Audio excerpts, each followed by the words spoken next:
BNP মানুষের উপকারের রাজনীতি করে বললেন প্রধানমন্ত্রী। গণভোট নিয়ে এনসিপি নেতারা অর্ধেক বুঝেছেন বলেছেন আইনমন্ত্রী। চাঁদাবাজি ও অতিরিক্ত ভাড়া বন্ধে মহাসড়ক পরিদর্শনে ডিআইজি। জ্বালানি সংকট মোকাবেলায় জরুরি মজুদ থেকে তেল ছাড়ল জাপান।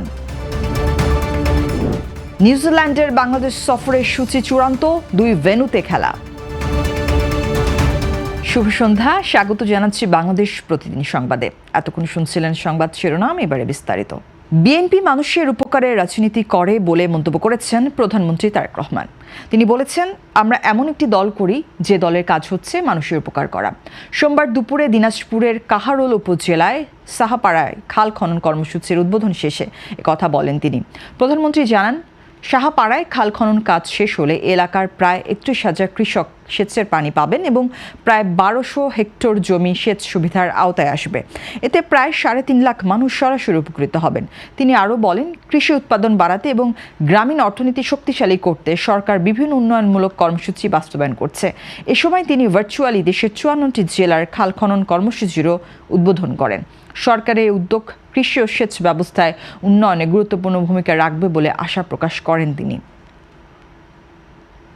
আইনমন্ত্রী মোহাম্মদ আসাদুজ্জামান বলেছেন, গণভোট বিষয়ে এনসিপি নেতারা না বুঝেই মন্তব্য দিচ্ছেন। তার মতে তারা বিষয়টি অর্ধেক বুঝে মন্তব্য করছেন। এ বিষয়ে জাতীয় সংসদে যথাযথ জবাব দেওয়া হবে বলেও তিনি জানান। সোমবার দুপুরে কুষ্টিয়ার খোকসা উপজেলার মোড়াগাছা হাসিমপুর খাল খনন কর্মসূচির উদ্বোধন শেষে সাংবাদিকদের প্রশ্নের জবাবে তিনি এসব কথা বলেন। আইনমন্ত্রী বলেন, এনসিপির বক্তব্য সঠিক নয়।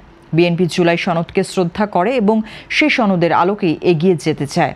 আবেগ ও আইন 2 বিষয় বিবেচনা রেখেই সরকার চলবে। 5 আগস্ট পরবর্তী মামলা জোট প্রসঙ্গে তিনি বলেন, সব পক্ষের সঙ্গে আলোচনা করে সবার মতামতের ভিত্তিতে এসব মামলার বিষয়ে সিদ্ধান্ত নেওয়া হবে। এছাড়া তিনি জানান, বিএনপি সরকার দেশের প্রায় 20,000 কিলোমিটার নদী ও খাল খনন এবং অবৈধ দখলদার উচ্ছেদের পরিকল্পনা নিয়েছে। গাজীপুরের কালিয়াকৈর উপজেলার চন্দ্রা এলাকায় ঢাকা টাঙ্গাইল মহাসড়কের সার্বিক পরিস্থিতি পরিদর্শন করেছেন হাইওয়ে পুলিশের ডিআইজি ইমতিয়াজ আহমদ। সোমবার দুপুরে তিনি মহাসড়কের বিভিন্ন অংশ ঘুরে দেখেন এবং যানবাহন চলাচল ও নিরাপত্তা পরিস্থিতি পর্যবেক্ষণ করেন। পরিদর্শনকালে সাংবাদিকদের প্রশ্নের জবাবে ডিআইজি ইমতিয়াজ আহমদ বলেন, মহাসড়কের চাঁদাবাজি, অতিরিক্ত ভাড়া আদায় এবং বিভিন্ন কারণে সৃষ্ট যানজট নিরসনে হাইওয়ে পুলিশ কঠোর ব্যবস্থা গ্রহণ করছে। যাত্রী ও পরিবহন চালকদের নিরাপদ ও স্বস্তিদায়ক যাতায়াত নিশ্চিত করতে নিয়মিত তদারকি অভিযান পরিচালনা করা হচ্ছে বলেও তিনি জানান। তিনি আরও বলেন, মহাসড়কে কোনো ধরনের অনিয়ম সহ্য করা হবে না। চাঁদাবাজি বা অতিরিক্ত ভাড়া আদায়ের অভিযোগ পাওয়া গেলে সংশ্লিষ্টদের বিরুদ্ধে দ্রুত আইনগত ব্যবস্থা নেওয়া হবে। এ সময় হাইওয়ে পুলিশের ঊর্ধ্বতন কর্মকর্তাদের পাশাপাশি স্থানীয় পুলিশের বিভিন্ন কর্মকর্তাও উপস্থিত ছিলেন। এবার আন্তর্জাতিক। ইরান যুদ্ধের জেরে হরমুজ প্রণালী কার্যত বন্ধ হয়ে যাওয়ায় সৃষ্ট বিশ্বব্যাপী জ্বালানি সংকট মোকাবেলায় নিজেদের জরুরি মজুদ থেকে তেল ছাড়তে শুরু করেছে জাপান। সোমবার দেশটির সরকারি গ্যাজেটে এই সিদ্ধান্তের কথা আনুষ্ঠানিকভাবে জানানো হয়। জাপানের প্রধানমন্ত্রী সানা তাকাইচি গত সপ্তাহে ঘোষণা দেন, নিরাপত্তা ও সরবরাহ নিয়ে উদ্বেগের কারণে দেশটি একতরফাভাবে মজুদ থেকে প্রায় 8 কোটি ব্যারেল তেল বাজারে ছাড়বে।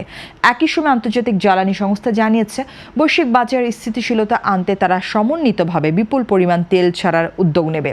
এদিকে বিশ্ববাজারে তেলের দাম ওঠানামা করছে। বিশ্লেষকদের মতে, হরমুজ প্রণালীতে দীর্ঘমেয়াদী অচলাবস্থা চলতে থাকলে তেলের দাম আরও বাড়তে পারে। জাপান বিশ্বের অন্যতম বৃহৎ তেল আমদানিকারক দেশ। দেশটির মোট জ্বালানির প্রায় 80% বিদেশ থেকে আসে এবং তাদের মজুদ দিয়ে প্রায় 254 দিনের অভ্যন্তরীণ চাহিদা পূরণ করা সম্ভব। এবার খেলার খবর। পাকিস্তান সিরিজ শেষ হওয়ার পরপরই প্রকাশ করা হয়েছে নিউজিল্যান্ডের বাংলাদেশ সফরে চূড়ান্ত সূচি। সোমবার বাংলাদেশ ক্রিকেট বোর্ড এই সূচি ঘোষণা করে। সফরে নিউজিল্যান্ড দল 3টি ওয়ানডে ও 3টি টি20 ম্যাচ খেলবে।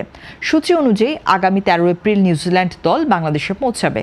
17 এপ্রিল মিরপুরের শেরে বাংলা জাতীয় ক্রিকেট স্টেডিয়ামে অনুষ্ঠিত হবে সিরিজের প্রথম ওয়ানডে ম্যাচ। একই মাঠে 20 এপ্রিল দ্বিতীয় ম্যাচ অনুষ্ঠিত হবে। এরপর 2 দল চট্টগ্রামে যাবে। সেখানে 23 এপ্রিল সাগরিকার জহুর আহমেদ চৌধুরী স্টেডিয়ামে অনুষ্ঠিত হবে তৃতীয় শেষ ওয়ানডে ম্যাচ।